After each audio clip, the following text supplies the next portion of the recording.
everyone, and welcome to Heartbeat Alaska Native News and Information.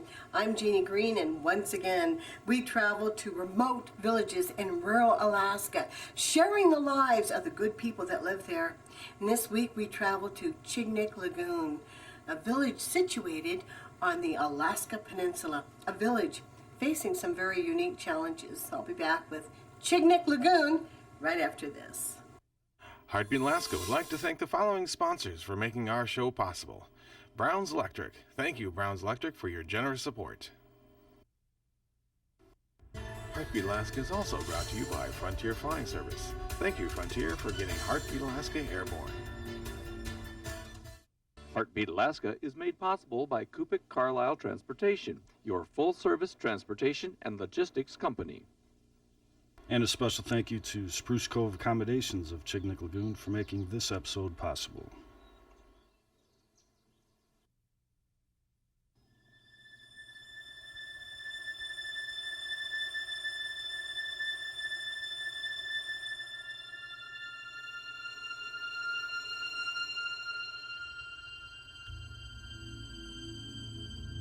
Yeah, high water in the morning, so maybe we get a few out of the blind channel or something.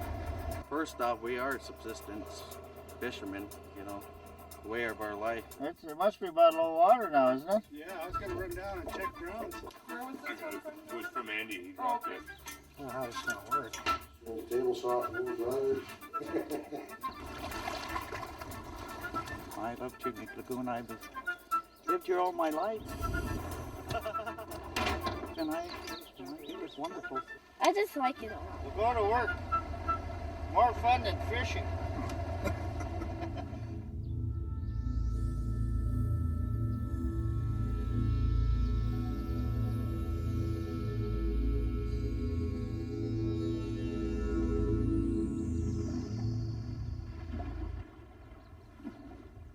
One of the last towns at the end of the Alaska Peninsula, Chignik Lagoon is a place where everyone knows everyone else. People don't lock doors, and life moves at the speed of the tides. Politics and worries about the outside world take a backseat to more important and immediate concerns, like fixing your boat's motor.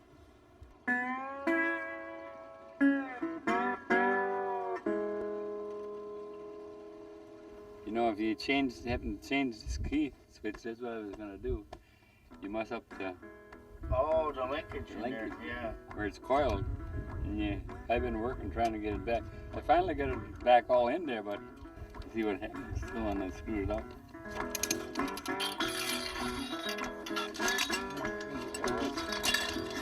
There it is. It's my two sons, Hal and Rodney Anderson, and they're putting in a... They just got done putting in a new septic tank for me. Ready, old chap? Now we should have one that'll last for another 50 years, maybe. Stuff is pretty soft. Yeah, I'm surprised. The jump boat? Okay, Andy.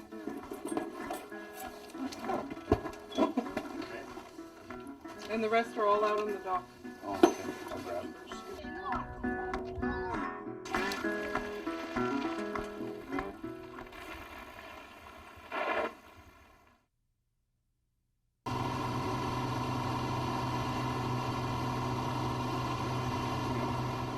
The only way in and out of town is by plane or boat.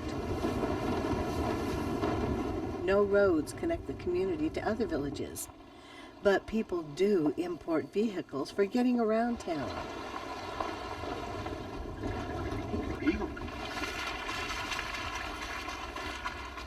Life here in Chignik Lagoon is really, it's really calm.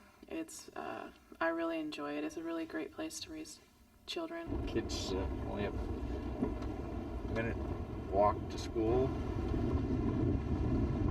In a fishing village like Chignik Lagoon, people take care of themselves. There still are needs, though. Larry McCormick keeps utilities running smoothly, a job he likes because he can stay close to his family. I do quite a few jobs, take care of the water system, the garbage, and the power, and also the sewer.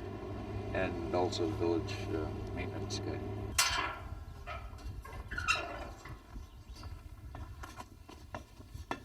This here's the water tank right up here. It doesn't freeze like the other one did, and it's bigger. It keeps up with the demand of the village. Just on the other side of that greenhouse is Andersonville, and you can see all the way down to I don't know what they call that road, 2nd Street or 1st Street.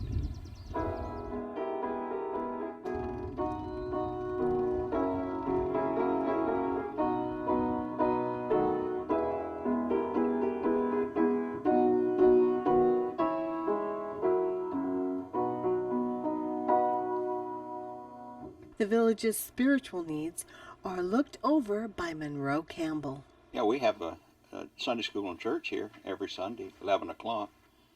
We've had that for many, many years. We watched a lot of the kids grow up, and it makes us feel old because some that were kids then have grandchildren now. So He describes the church as interdenominational, where everyone is welcome. He and his wife even have a special program for the children.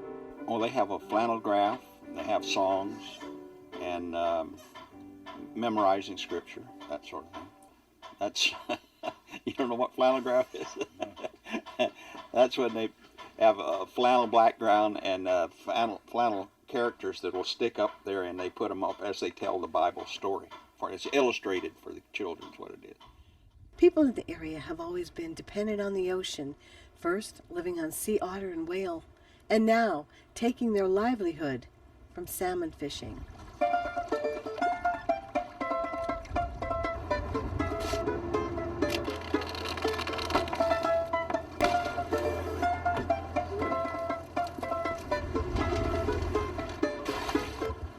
Fishing, you know, get to go out, catch fish, be on the boat. Oh, we go out and catch them, clean them,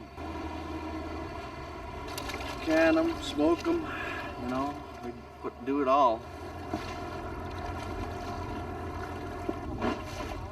I've lived here for 84 years, 2 years in the Army in World War II. So when I was about 10 years old,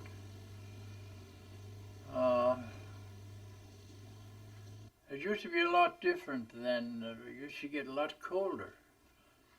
And this whole bay would freeze there, the lagoon. But now it doesn't anymore, hardly. Change finds even the most remote villages in Alaska. Many feet have trod these grounds. Many languages have been spoken here. And skin boats have given way to internal combustion engines. But one thing remains the same. People here have always lived off the land. I was 14. We lived strictly off the land. Ducks and rabbits and whatever we could get. We got moose. We used to have caribou. There isn't anymore. I don't know why. It's maybe because of the trophy hunters. It's people who live here that have to survive off the land, off of the fish. Don't get a chance to go out and get your subsistence fish. Well, you're not going to get a chance to eat fish unless you go to a supermarket and buy it. And we don't really like doing that. Get all the fresh fish, crab, clams, and everything you want. Could live from the ocean itself. I think it's a healthy way of life. But one thing, you have to go out and get your food.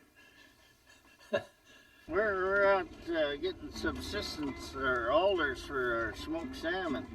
I use just alder, straight alder. I used to use cottonwood, but it got too bitter for my taste. What we're looking for is a thick-based one, so they don't burn up so quickly and just kind of smolder. Just open fire. And that'll smolder and smoke. And it's warm out today, so we're trying to get the smoke as cool as possible. Get the fish where they won't get hot. If you get them hot, they'll start cooking and flaking the meat, you know, the difference in the texture is really important you keep it. For a culture that lives and breathes by the ebb and flow of marine life, the water dictates everyday existence. We grew up on the boat. From the time we could walk, we were on the boat, and many good memories of fishing. Some years were bad, but we always seemed to make it. I think I started running the boat since I was 16 and fished all my life. 1947, the big year they had. I think I put in 47,000 fish, you know, seine. Well, at the price you get, we made a lot of money then. There's a big old king salmon in there. Ooh, now that's a big one. Let's try to pull it out, see if it'll move.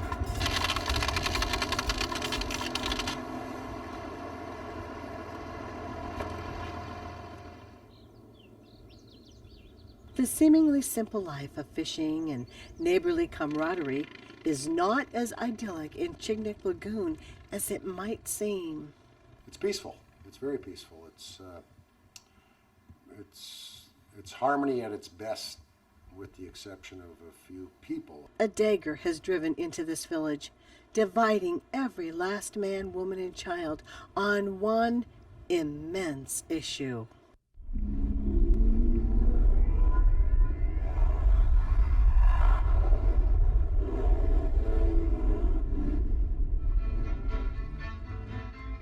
Kind of weird. Lots of people talk about it. I think there's good and bad parts to the co-op. Co-op has changed me. I mean, I look at them and say, you're a co-opper, and walk away. When people get together and the things they say to each other, you know, things that are hateful. There's a few people that basically, in my opinion, are stupid. I don't think that's necessary at all. You know, I'll say something ugly to them, but I regret it because I used to be friends with them. I don't think it's very fair. The cooperative's benefited everybody. It has. It's a fact. This co-op deal makes a lot of fishermen jobless.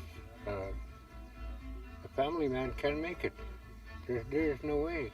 I have some opinions as to which side is right, but some of my best friends are on the other side from what I'm on right now. It's tearing us apart. It's unfortunate because we are such a small community, and those kinds of things really do affect your day-to-day life when you're in such a small village like this. In January 2002, the Alaska Board of Fisheries established parameters for a cooperative fleet in the Chignik purse seine fishery. The regulations were designed to allow permit holders the chance to fish cooperatively, to reduce costs, and the number of vessels fishing in the area. What you have to imagine before is back in the competitive days, there was like 80 boats fishing within the Chignik Lagoon. Every single one of them has outboard engines, diesel engines, people using the toilet all day long. And now, at any one given time, there's only like 20 boats. There's only 20 boats fishing within the lagoon. So the environmental impact on the lagoon is, as you can imagine, is essentially 1/4 of what it was. So this method of gear is a very passive, very calm, very quiet way. I mean, it might take 10 boats to catch the same amount of fish that we can do in one little 15-minute set here. Based on the board's regulations, the Chignik Seafood Producers Alliance formed that year. 77 fishing boats joined, and 22 continued to fish independently. The number fluctuates every year, as some cooperatives decide to fish independently for a season and vice versa. The majority of permit holders, though, have polarized and stick with the method they prefer. Everybody's got their own opinions and they're strong, and I don't know what you do about it. I really don't. Except to just let everybody do what they think's best, and still don't look down on them or feel that it's not right. Because I think everybody should make up their own mind what they want to do and do it.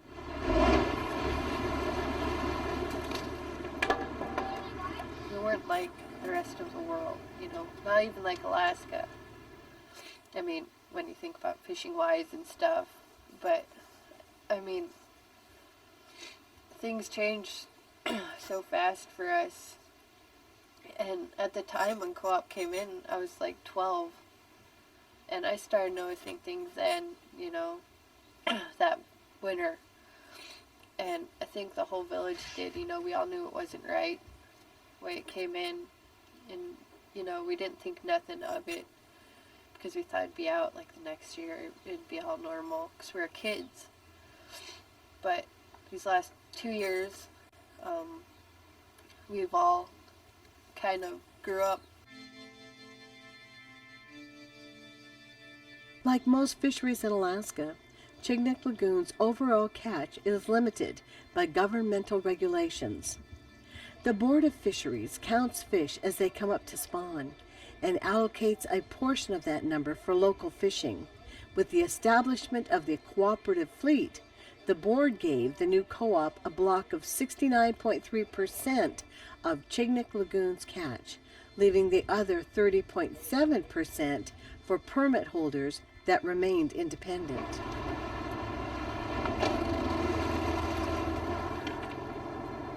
The co-op is left free to divide that 69% between its boats in whatever manner it chooses, so some crews take up slack left by others. We're trying to improve the quality of the fish, and that's not going to happen overnight. I mean, we're going to have to work at it. It's not really fair to have some people working and other people down in the lower 48 getting money from the people who are working.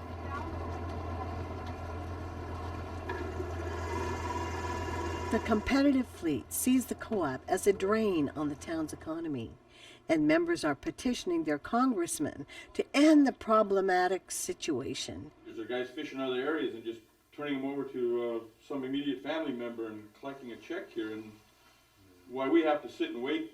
We got investments in our boats. They take issue with the co-op paving the way for outside investors who don't have an interest in the village's future. We're getting run out of our own business by people that have no interest in the fishing business anymore. We need to change it, you know. We need to do it now and not allow it next year at all.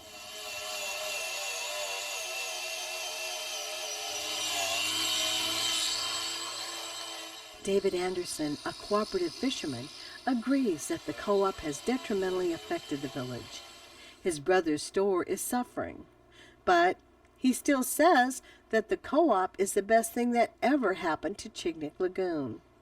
Right now, the competitive fleet is getting 74 cents a pound or more advanced. And I think that's the highest in the peninsula, if you look at it. And last year was the same thing. They got the highest price in the peninsula for sockeye salmon. And that has contributed to the co-op. Plain and simple. The co-op has brought fish sale prices up for the fleet by pooling resources and making the process more economical for its boats. The town is paying a price for that efficiency, however. People are leaving the village. There's not as many people here, and that's because of the co-op fishing, that's for sure. Yeah, it's just a different atmosphere here. There was a lot of people because everybody was fishing, and now you look around and I can just show you empty house after empty house after empty house, which when we were fishing you had a hard time getting a house if you wanted to bring your family in. I've heard more people are moving out of the village, and that's not good, you know, not good no matter what. And you can't blame a young kid for growing up if there's nothing that he's going to make any progress in his life. he's got to be able to have a job and provide a living for his family. I think that's what this was for, don't you? Yeah. Al Anderson and his brother Rodney ran Chignik's country store. They were forced to close their doors when the co-op moved into town. What has happened is it's taken the foot traffic away from our store. Not that the poor seasons would have helped anyway. I thought at first that with the advent of the co-op they would send most of their business to the store, but it didn't turn out that way. People chose to use Trident store or Chignik Pride store. And so all their crews and stuff went that way, and the people that used to come to the village to fish for the summer, you know, they are no longer here, so we lost all of that business. By making the fleet more efficient, it's taken the population down here in the summer, and that's what's affected our store. Dwindling fish populations, as well as other concerns, are also putting a damper on people's lives here. The way progress has, you know, it takes less guys to man our boats, takes less effort as far as manpower. So it's an easier fishery these days, but if you want to make money, you have to work as hard as you can with the amount of time that we have to fish. Actually, it's getting harder every year, like I said. It's getting harder all the time. It's not like it used to be. You just can't make it at that with the high fuel prices and the insurance, the crew shares, the upkeep on the boats. The airplane fares in and out of here are tremendous. It's just hard to make it anymore in Chignik. It's difficult. And you see that around. And people are trying to diversify a little bit with sport fishing and one thing and another. But as far as the main red salmon here, it doesn't look good. I'm just mending a hole here.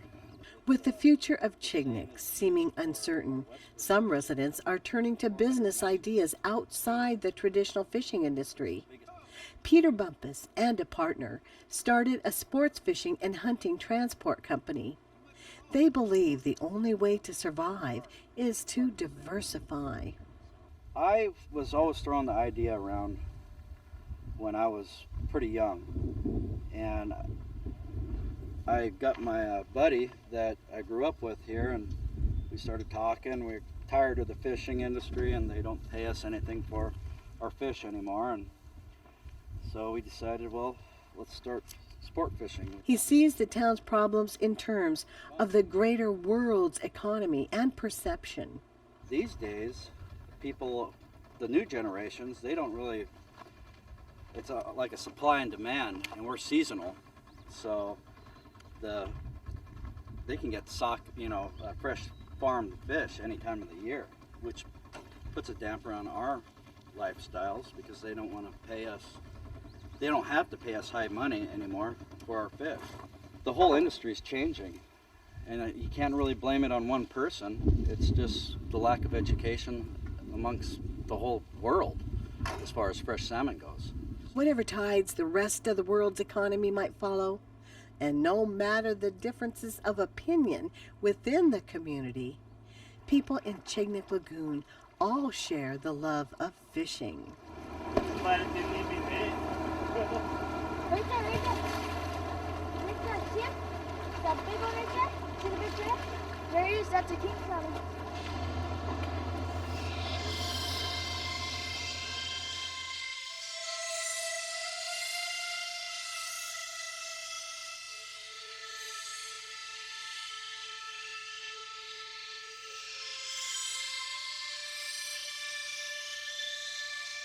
I see a little bit of a future, but if fishing keeps on going the way it is, we ain't gonna have none. It's all gonna be gone for our grandkids or their kids. I wish there was more attraction for them to be able to stay here and make a living here, but it just isn't. It isn't. And I don't know what we can do about it. Maybe the price of salmon will come back one day, but no, I don't know what's going to happen.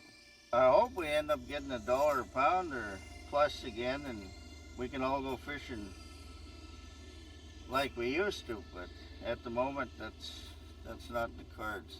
Maybe we're soon not gonna have any more fish either, and then what, you know? What are we gonna have to fall back on? I just hope it would go back to it used to, where everybody had to fish independently, and then I think the fish would come back. Even though facing difficulties, people here see their village as something special, a place set aside from the world's bustle and frenzy. They will always see Chignik Lagoon as home. Something seems to draw me back here. Now when I go to Anchorage, I get to thinking about Chignik. There's nothing there. But it's still like a magnet draws you back. The winter times we don't stay here anymore, but I can remember some of the good times we had in the winter. Some people said, well, how can you bear to stay way out there and isolated? Well, we had a good time. We all found something to do, go ptarmigan hunting. In the winter when there's no ice out, we're always in the skiffs. And it's always about being on the water. You know, if not, we like to go riding and walking, have a good time, you know, find things to entertain ourselves with. There's really good places to build forts around here, and really good hike places, like the Chinese Hill and hiking up the ridge. Well, there's not much to do, but we do get around. We go out and try having fun with what we've got. You know, just be happy with what you have. You know, I've been told that a lot throughout my life. Just be happy with what you have and make the best of it. Beautiful day and life is good. I'd like to be out there catching more fish. I will. With such a deep conflict running through Chignik Lagoon, the town's future might seem shaky. No matter their differences, though, people here know their future lies with each other. Good enough? Yeah, for now. Change is probably the hardest thing, and this co-op has brought such a tremendous change to the village. It affects village life here, and I'm sorry to see it. Maybe it'll work out. I hope so.